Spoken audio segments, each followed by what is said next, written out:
ভাষায় হলেও রেডিও তরঙ্গে প্রায় আর্তনাদ করে আমায় ডেকে পাঠাতে হয়েছে। দ্বীপটির চারিদিকে চেয়ে সেরকম কোনো চিহ্নই পাচ্ছি না। চারিদিকের শান্তিময় নিস্তব্ধতার মধ্যে দ্বীপ ঘেরা সমুদ্রের ঢেউয়ের শব্দ ছাড়া কিছুই শোনা যাচ্ছে না। আমার হেলিকপ্টারে দ্বীপে পৌঁছাবার পর ডক্টর ওয়েব আমাকে অভ্যর্থনা করতে আসেননি, এইটিই একমাত্র একটু অস্বাভাবিক ব্যাপার। কিন্তু তাতে তো তিনি অসুস্থ বা কোনো রকমের আহত বলেই আসতে পারেননি বলে বোঝা উচিত।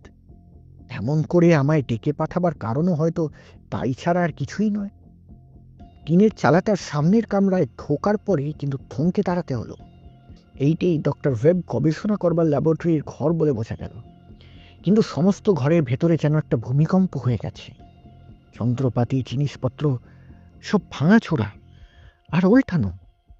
মেঝের উপর যেন কোনো উন্মাদের হাতের কুরুলের করাতে কাটা চেরা কিছু কাঠের চিবনো গোছের টুকরো। কামরাটার তো এই অবস্থা, ডক্টর ওয়েব তাহলে কোথায়? তখন সন্ধে হয়ে এসেছে। কামরার ভেতরটা বেশ অন্ধকার। পকেট টর্চটা চালিয়ে একটু ঘোরাতেই কামরায় একমাত্র অক্ষত ও খাড়া হয়ে থাকা স্টিলের ছোট্ট টেবিলটার উপর কালো কালিতে যেন আঙুল দিয়ে থাবড়া করে লেখা নির্দেশটা পড়তে পারলাম।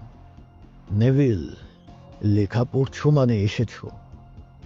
এখনই কামরায় কোণের ছোট সিন্দুকটা খুলে আমার গবেষণা আর আবিষ্কারের পুরো বিবরণের ফাইলটা বার করে নিয়ে পালাও। এক মুহূর্তও দেরি করো না। তারা এতক্ষণে না এসে থাকলে এলো বলে। আমার জন্য ভেবো না।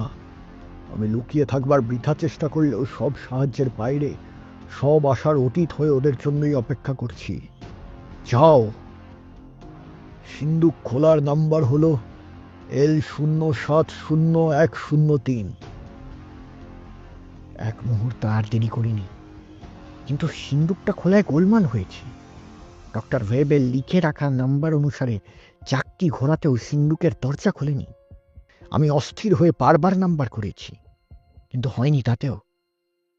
তারপর মনে হয়েছে, টেবিলের উপর লেখা নাম্বার পড়তে কি আমার কোনো ভুল হয়েছে? থ্যাবড়া কালিতে লেখা একটা 7 আসলে 1। আবার নতুন করে নাম্বারের চাকতি ঘোরাতে গিয়ে হঠাৎ চমকে উঠেছি। পাহারায় থাকবার জন্য আমার অ্যালসেশিয়ান ববকে কামরার বাইরে দাঁড় করিয়ে রেখে এসেছিলাম। হঠাৎ হঠাৎ তার একই অদ্ভুত চিৎকার। চিৎকারটা যেন রাগের গর্জন আর ভয়ের আর্তনাদে মেশানো। উঠতে গিয়েও উঠলাম না। সিন্দুক খুলে ডক্টর ওয়েবের কাগজগুলো উদ্ধার না করলেই নয়। নম্বর খোলাতে খোলাতে আমার তখন ভুল হয়ে গেছে। জোর করে একাগ্র হয়ে আবার সিন্দুক খোলায় মন দিলাম।